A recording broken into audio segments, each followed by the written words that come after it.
नमस्कार। आज हम बात करते हैं भारतीय दर्शन की। और भारतीय दर्शन में जैसा कि हमने पिछले अध्याय में देखा था, दो विभिन्न विभाजन किए गए थे। एक था आस्तिक और दूसरा था नास्तिक। जो नास्तिक थे वो वेद में विश्वास नहीं रखते थे और उसमें हमने तीन प्रमुख दर्शन देखे थे।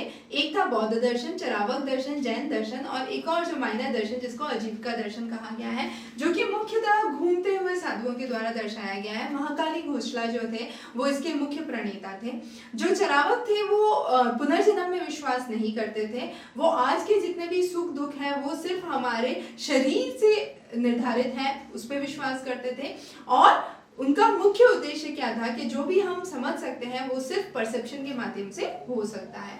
और बुद्ध और जैन फिलॉसफी जो कि हम डिस्कस करेंगे। तो बुद्ध फिलॉसफी मुख्यतः गौतम बुद्ध द्वारा दी गई थी। गौतम बुद्ध का जन्म लुम्बिनी में हुआ था। वह एक राजमहल में पैदा हुए थे और राजमहल में एक रात को बहुत ही बड़ा आयोजन किया गया था, जिसमें कई सारे नर्तक नर्तकियां, कई सारा भोजन, कई सारे गाने बजाने वाले लोग आए थे।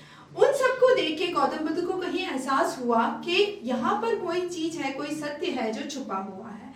उस सत्य को कैसे उभारा जाए वो उनका एक प्रमुख उद्देश्य बन गया। तो उस रात को वो सो नहीं पाए और उन्होंने अपने एक बहुत ही वफादार जो उनके साथी थे चन्ना, उनको कहा कि मेरे लिए घोड़ा तैयार किया जाए। उनका सफेद घोड़ा जो कि कंटक के नाम से जाना जाता है, वो घोड़ा तैयार किया गया और गौतम बुद्ध जो है सादे कपड़ों में अपना घर छोड़ के निकल गए। जब चन्ना को इस बात का पता चला तो चन्ना बहुत ही दुखी हुए और उन्होंने कहा कि इस कार्य में मैं भी आपका साथ दूंगा। पर गौतम बुद्ध के लगातार मना करने के बाद भी जब चना नहीं माने तो उन्होंने कंठक जो कि उनका घोड़ा था उसको तैयार किया कि तुम चना को लेके वापस राजमहल चले जाओ। और जिस समय पर ऐसा कहा जाता है कि कंठक की आंखों से गौतम बुद्ध दूर हुए थे, उसी समय दुख के कारण कंठक की मृत्यु हो गई थी। तो ये कुछ कहानियां हैं जो प्रचलित हैं, पर इसमें बहुत महत्वपूर्ण चीज ये है कि गौतम बुद्ध के जीवन में एक बहुत बड़ा परिवर्तन आया था तीन चीजों को देखकर।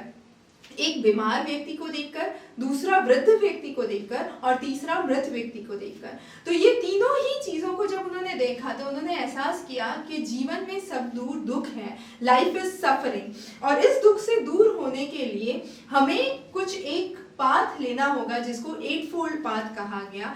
और उन्होंने अपनी जितनी भी शिक्षा दीक्षा थी वो सारी शिक्षा दीक्षा उन्होंने अपने 3 ग्रंथों में लिखी, जिसको सुत्त पथिक, विनय पथिक और अभिधर्म पथिक कहा गया। सुत्त पथिक में सारी कहानियां थी, विनय पथिक में सारे ही अध्याय थे, सारे अलग अलग क्षेत्र थे जिसमें कार्य किया गया है, और अभिधर्म पथिक में सारी ही ज्ञान की बातें दी गई थी। तो उनका मुख्य उद्देश्य या उनकी बातों का मुख्य सार ये था, जो भी कुछ मनुष्य के आसपास है वो सिर्फ उसके कर्म से निर्धारित होता है। वेदों को वो बिल्कुल भी नहीं मानते थे। जो थोड़ा बहुत वो मानते थे, जो उन्होंने अपनी शिक्षा ग्रहण की वो उपनिषद से की। और उन्होंने कहा कि जितना भी जन्म मरण और पुनर्जन्म की बातें होती हैं वो व्यक्ति के सिर्फ और सिर्फ कर्म से ही निर्धारित होती हैं। तो कर्म पर बहुत ही महत्वपूर्ण बल दिया गया था। तो ये एक प्रमुख चीज थी। फिर उन्होंने अष्टांग मार्ग दिया था। अष्टांग मार्ग में उन्होंने कहा था कि सही व्यक्ति को अपने आप पे सही विश्वास होना चाहिए, उसका दृढ़ जो है, जो दृढ़ निश्चय है, जो रिजोल्यूशन है वो सही होना चाहिए, सही वाक्यों का प्रयोग करना चाहिए, सही कार्य करना चाहिए, सही सोच रखनी चाहिए, अच्छी जीविका जीनी चाहिए, समझ बहुत अच्छी होनी चाहिए और उसके हिसाब से जो एफर्ट्स होंगे, जो परिश्रम वो करेगा वो भी सही ही होगा। तो ये 8-fold पाथ उन्होंने दिया था। और उन्होंने कहा था कि जीवन में 4 नोबल ट्रूथ्स हैं। वो 4 नोबल ट्रूथ्स क्या हैं? हर दुख किसी न किसी प्रकार का है। There is nature of a suffering. फिर उन्होंने कहा था हर दुख का कोई कारण है, दुख के उदय का कोई कारण है, दुख की समाप्ति भी होती है, और इस समाप्ति का जो मार्ग है वो क्या है।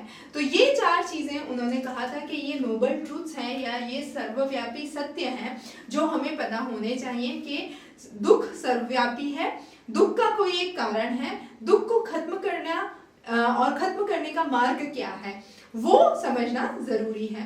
तो हम यहाँ पर एक समरी में समझ सकते हैं कि उनके हिसाब से जो भी इन्फरेंस थी वो वैलिड सोर्स या प्रमा का एक सूत्र है।